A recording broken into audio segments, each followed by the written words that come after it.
ഇത് എയർപോർട്ടിൻ്റെ kiss and ride എന്നൊരു പാർക്കിംഗ് ലോട്ടാണ്. ഈ ലോട്ടിൻ്റെ ഇവിടെ 15 മിനിറ്റ് പാർക്ക് ചെയ്യാം. ആ കാണുന്ന കെട്ടിടത്തിൻ്റെ ഉള്ളിലേക്ക് ട്രെയിൻ വരുന്നതാണ്. ആ ട്രെയിൻ കയറി എയർപോർട്ടിലേക്ക് പോകുന്നതാണ്. ഈ കാണുന്ന ഭാഗത്ത് കാർ റെൻ്റൽ പ്ലേസ് ആണ്.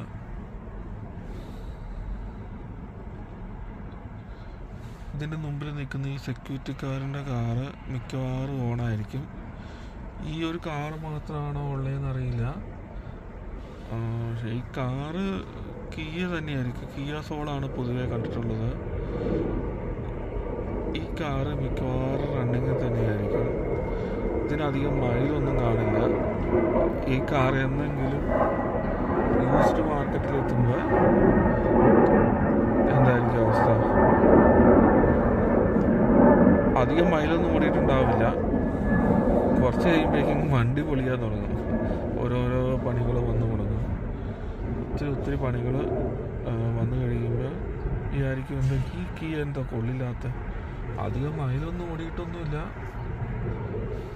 എന്നിട്ടും എന്താ ഇങ്ങനെ.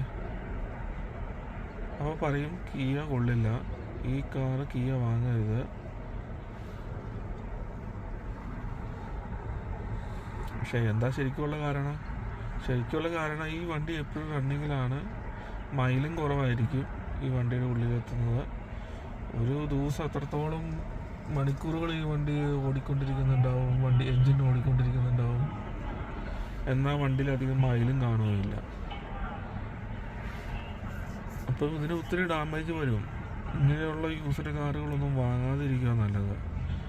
പുറമേ നിന്ന് നോക്കുമ്പോൾ അധികം വണ്ടി ഓടിയിട്ടില്ല, പക്ഷേ എൻജിനൊക്കെ നല്ല പണി വരാൻ സാധ്യതയുണ്ട്. അപ്പം ഇതേപോലത്തെ കാറുകളാണ് ഈ സെക്യൂരിറ്റി കാറൊക്കെ വാങ്ങുന്നത്. സെക്യൂരിറ്റി കമ്പനിക്കാർ ഇതുപോലത്തെ കാറൊക്കെ വാങ്ങിച്ചു കഴിഞ്ഞിട്ട് ഇങ്ങനെ സെക്യൂരിറ്റി പട്രോളിങ് നടത്തിക്കൊണ്ടിരിക്കും. സെക്യൂരിറ്റി പട്രോളിങ് ഒക്കെ നടത്തി കുറേ നാൾ കഴിഞ്ഞ് കഴിയുമ്പോഴേ ഈ കാറ് വിൽക്കും. ഇതാരെങ്കിലും പോയി വാങ്ങുമ്പോൾ അതേ കിയ കുഴപ്പമില്ലായിരിക്കും എന്ന് വിചാരിച്ച് വാങ്ങിച്ചു കഴിയുമ്പോഴായിരിക്കും പണി വരാൻ പോകുന്നത്. എൻജിന് ഡാമേജ്, എയർ കണ്ടീഷന് കുഴപ്പം, എന്തൊക്കെ വരാൻ സാധ്യതയുണ്ട്. സ്റ്റാർട്ടറിന് മാത്രം യാതൊരു കുഴപ്പം ഉണ്ടാവില്ല. സ്റ്റാർട്ടർ എന്തായാലും പോകുമെന്ന് എനിക്ക് തോന്നുന്നില്ല. ഒരു ദിവസം ഈ വണ്ടി സ്റ്റാർട്ടായി കഴിഞ്ഞാൽ പിന്നെ ഒരു തവണ ഓഫാക്കുമായിരിക്കും. അതുവരെ വണ്ടി റണ്ണിങ്ങിലായിരിക്കും. സ്റ്റാർട്ടറിന് യാതൊരു കുഴപ്പം ഉണ്ടാവില്ല. ബാക്കി എൻജിനൊക്കെ ഭയങ്കര ഡാമേജ് ആയിരിക്കും. എയർ കണ്ടീഷൻ സിസ്റ്റം ചൂടുള്ള സമയത്ത് എയർ കണ്ടീഷൻ ഉപയോഗിക്കും. അപ്പോൾ എയർ കണ്ടീഷൻ ഡാമേജ് വരും. അപ്പോൾ നോക്കുമ്പോൾ 20,000-30,000 മൈലൊക്കെ കാണുള്ളായിരിക്കും മൊത്തം. ഒരു 10 വർഷം കഴിഞ്ഞാലും. 10 വർഷം കഴിഞ്ഞ വണ്ടി 30,000 മൈലുകൾ ആണെങ്കിൽ പോലും ഒത്തിരി പണി വന്നു കഴിയുമ്പോൾ ആൾക്കാർ ഒത്തിരി തെറ്റിദ്ധരിക്കാൻ സാധ്യതയുണ്ട്.